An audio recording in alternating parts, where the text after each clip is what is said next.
ನಡಿಯಪ್ಪ ಮಾತು ಮೇಲೆ ಕೇಳಿಸ್ತಾ ಇಲ್ಲ ನಿಮಗೆ. ಯುನಾನಿಮಸ್ ಡಿಸಿಷನ್ ತಗೊಂಡಿದ್ದೆ ಒಮ್ಮತದ ಅಭಿಪ್ರಾಯ. ಇಲ್ಲಿ ದಾವಣಗೆರೆಯಲ್ಲಿ ನಮ್ಮ ಪಕ್ಷದವರು ಯಾರು ಅಂತ ಪೈಲ್ವಾನ್ ಸಾದಿಕ್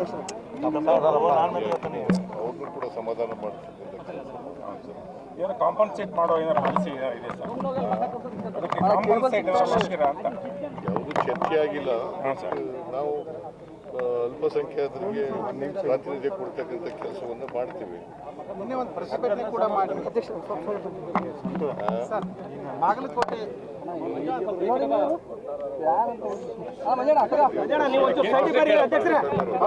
ಬೈಟ್ ಒಳಗದ ನಮಗೆಲ್ಲ ಬೈಟ್ ಕೇಳ್ರಿ ಬಾಲ್ ಕೊಟ್ಟಿದ್ದಾರೋ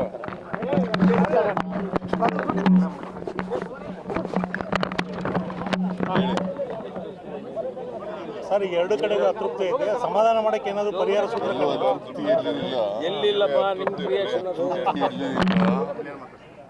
ನಾವು ಯಾರು ಅಸಮಾಧಾನ ಇದೆ ಅವರ ಅಸಮಾಧಾನವನ್ನು ಹೋಗಲಾಡಿಸಲಿಕ್ಕೆ ಪ್ರಯತ್ನ ಮಾಡ್ತೀವಿ. ಎರಡೂ ಕಡೆ ತಾವು ಗೆಲ್ತೀವಿ ಅಂತ ವಿಶ್ವಾಸ ಇದೆ ಸರ್? ಎರಡೂ ಕಡೆ 100% ವಿಶ್ವಾಸ ಇದೆ. ಬಿಜೆಪಿನ ನಮ್ಮಲ್ಲಿ ಗೆದ್ಬಿಡ್ತೀವಿ ಅಂತ ಹೇಳಿ ನೆನಪಿದೆ. ಬಿಜೆಪಿಯವರು ಏನೇ ಹೇಳ್ಕೊಳ್ಳಿ, ಎಲ್ಲಿ ಗೆದ್ದಿದ್ದಾರೆ ಅವರು? ಹಿಂದೆಲ್ಲ ಗೆದ್ದಿಲ್ಲ. ಕಳೆದ ಉಪಚುನಾವಣೆಗಳಂತೂ ಹಿಂಗೆ ಹೇಳಿದ್ರು ಅವರು. ಬಸವರಾಜ್ ಮಗ ದೇವೇಗೌಡ ಅಲ್ಲ, ಕುಮಾರಸ್ವಾಮಿ ಮಗ, ಅವ್ರನ್ನೇ ಸೋಲಿಸ್ತಿದ್ವು ನಾವು. ಮತ್ತೆ ಅದರಿಂದ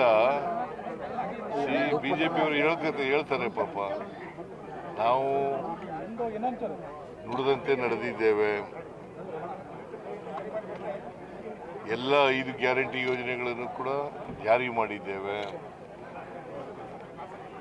ಈ ರಾಜ್ಯದ ಜನ ನಮ್ಮ ಪರವಾಗಿದ್ದಾರೆ, ಬೈ ಎಲೆಕ್ಷನ್ನಲ್ಲಿ ನಾವು ಕಳೆದ ಬೈ ಎಲೆಕ್ಷನ್ನಲ್ಲಿ ಸಾಬೀತು ಮಾಡಿದ್ದೀವಿ. ಅದನ್ನು ಜನರು ಕೂಡ ದಲಿತರು, ಹಿಂದುಳಿದವರು, ಬಡವರು, ರೈತರು,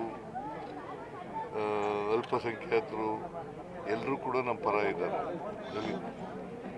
ಈ 2 ಎಲೆಕ್ಷನ್ನ ರಿಸಲ್ಟು ಮುಂದಿನ 28ರ ಎಲೆಕ್ಷನ್ಗೆ ದಿಕ್ಸೂಚಿ ಅಂತ ಹೇಳ್ತಾರೆ. ಯಾರು? ಬಿಜೆಪಿ ನಾವು ಗೆಲ್ಲದೇ ಇಲ್ವಲ್ಲ, ದಿಕ್ಸೂಚಿ ಏನು ಮಾಡ್ತಾರೆ? ಗೆಲ್ಲದೇ ಇಲ್ವಲ್ಲ ಅವ್ರಿ ಅವರು. ಅದೇ ದಿಕ್ಸೂಚಿ ಆಗ್ಬೋದೇನೋ, ಅದೇ ದಿಕ್ಸೂಚಿ ಆಗ್ಬೋದೇನೋ ಗೊತ್ತಾಗಲಿಲ್ಲ. ಇಲ್ಲ ನಾವು ಅಧಿಕಾರದಲ್ಲಿ ಇದ್ದೀವಿ, ಉಪಚುನಾವಣೆಗಳನ್ನು 3 ಕೂಡ ಗೆದ್ದಿದ್ದೀವಿ, ಈ ಚುನಾವಣೆಯಲ್ಲೂ ಕೂಡ ಗೆಲ್ತೀವಿ ಅಂತಕ್ಕಂಥ ಸಂಪೂರ್ಣ ವಿಶ್ವಾಸ ಇದೆ. ಪಂಚರಾಜ್ಯ ಚುನಾವಣೆಗಳದ್ದು ಏನಾಗ್ಬೋದು ಸರ್? ಪಂಚರಾಜ್ಯ ಚುನಾವಣೆಗಳದ್ದು ಏನಾಗ್ಬೋದು? ನಿಮ್ಮ ಬಿಜೆಪಿ ಎಲ್ಲ ಕಡೆ ಸೋಲ್ತು ಸರ್. ಈಗ ಕೇರಳ ಸಿಎಂ ಹೇಳ್ತಾರೆ Rahul Gandhi BJP B team ಅಂತಂದು ಹೇಳಿ ಹೇಳಿದ್ದಾರೆ. ಆಮೇಲೆ ಮಾತಾಡೋಣ, ನಮ್ಮ ರಾಜ್ಯದ ಮಾತಾಡಯ ಅಂತಂದ್ರೆ ಸರ್, ಅಸಮಾಧಾನದ ಬಗ್ಗೆ ಏನು